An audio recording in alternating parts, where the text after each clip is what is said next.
ઘણા લોકોએ માનતા રાખેલી હોય કે માર્કેટમાં આઈપીઓ આવે એટલે આપણે ભરી દેવાનો. એક પણ આઈપીઓ ખાલી નહીં જવો પડે, કંઈ પણ જોવાનું નહીં, સબસ્ક્રિપ્શન નહીં જોવાનું, જીએમપી નહીં જોવાનું, બસ ખાલી આઈપીઓ આવે એટલે ભરી દેવાનો. અને પછી એમ કહે કે જે સારા સારા આઈપીઓ છે એ લાગતા નથી ને જે આઈપીઓ લાગે એમાં કોઈ દી પ્રોફિટ થતો નથી. મારો ભાઈ, જરૂરી નથી કે આપણે જેટલા પણ આઈપીઓ આવે એ બધામાં અપ્લાય કરવું, બધાએ પ્રોફિટ આપે. સૌથી પહેલાં આપણે આઈપીઓનું ગણિત સમજીએ. જ્યારે બુલ માર્કેટ ચાલતું હોય ત્યારે ઘણી બધી કંપનીના આઈપીઓ આવે, કંપનીનું સબસ્ક્રિપ્શન સારું મળે, એનું જીએમપી સારું ચાલતું હોય. ફંડામેન્ટલી બકવાસ કંપની હોય તો પણ એને લિસ્ટિંગ ગેન સારો મળે.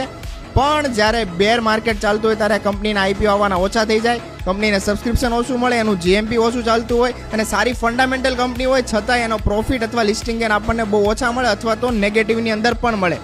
તો આ બધાની અંદર આપણે શું કરવું, આપણે કયા આઈપીઓની અંદર અપ્લાય કરવું, એની માટે હું તમને 2 રૂલ આપું છું. સૌથી પહેલો રૂલ કે છેલ્લા દિવસે હંમેશા અપ્લાય કરવાનું રાખો અને સબસ્ક્રિપ્શન મિનિમમ 2 to 3 ટાઈમ્સ થયેલું હોવું જોઈએ. અને બીજો ઇમ્પોર્ટન્ટ રૂલ એ છે કે જીએમપી મિનિમમ 20% ચાલતું હોવું જોઈએ અથવા તો એની ઉપર ચાલતું જોઈએ.